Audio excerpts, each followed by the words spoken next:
इसके बाद है कि देश के अंदर देश में Uttar Pradesh power corporation limited, ये Uttar Pradesh power corporation limited का निजीकरण किया जा रहा है। इस निजीकरण को तत्काल समाप्त किया जाए, क्योंकि निजीकरण होने की वजह से क्या होगा, निजीकरण होने की वजह से सबसे पहले नंबर का होगा कि जो SC, ST, OBC और माइनॉरिटीज के कर्मचारी और अधिकारी है UPPCL समाप्त हो जाएगा, उनका प्रतिनिधित्व समाप्त होने का डर है।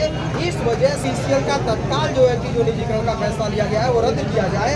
और UPPCL के निजीकरण से दूसरा मुद्दा होगा कि जो उत्तर प्रदेश के उपभोक्ता है, जो जनता है, उनके ऊपर बड़े पैमाने पर महंगाई की मार पड़ेगी, क्योंकि जो बिजली का बिल है वो बिजली का बिल इतना ज़्यादा होने लगेगा कि जिसकी उनकी उतनी महीने की कमाई है, जो मजदूर है, किसान है, मध्यवर्गीय लोग हैं, जिनका 7,000, 8,000, 10,000 रुपये महीने कमाई है, तो 7,000, 8,000, 10,000 रुपये महीने तक बिजली का बिल देना पड़ेगा।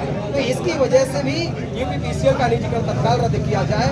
और इसके अलावा भी मुद्दे हैं कि अभी महाबोधि महाविहार का मुद्दा, ये महाबोधि महाविहार जो है, महाबोधि महाविहार विश्व स्तर की धरोहर है। और ये विश्व स्तर की धरोहर है। और विश्व स्तर की धरोहर से क्या होता है, ये विश्व स्तर की धरोहर से पूरे दुनिया से लोग वहाँ पर आते हैं और उससे भारत सरकार को राजस्व मिलता है। भारत सरकार को राजस्व मिलता है, तो अगर उसके अंदर ब्राह्मण पंडों को एंट्री दी जाती है तो ब्राह्मण पंडे क्या करते हैं, ब्राह्मण पंडे उसके अंदर आकर के पिंडदान करने का काम करते हैं, और वो ब्राह्मण पंडों के पास में पैसा जाता है, तो वो भारत सरकार के पास नहीं जाता है। इसलिए हम इसकी भी मांग करते हैं कि जो महाबोधि महाविहार है उसके अंदर ब्राह्मणों को जो पिंडदान करने का काम कर रहे हैं उसको बैन किया जाए, खत्म किया जाए। और साथ ही साथ महाबोधि महाविहार की जो ट्रस्ट है उस ट्रस्ट में केवल बौद्धों को ही अधिकार दिया जाए, इसकी हम मांग कर रहे हैं, इसके लिए निर्भर आंदोलन कर रहे हैं। अगर इसके बाद भी सरकार हमारी बात को नहीं मानती है तो 1 जुलाई 2025 को पूरे देश में भारत बंद किया जाएगा, एक साल।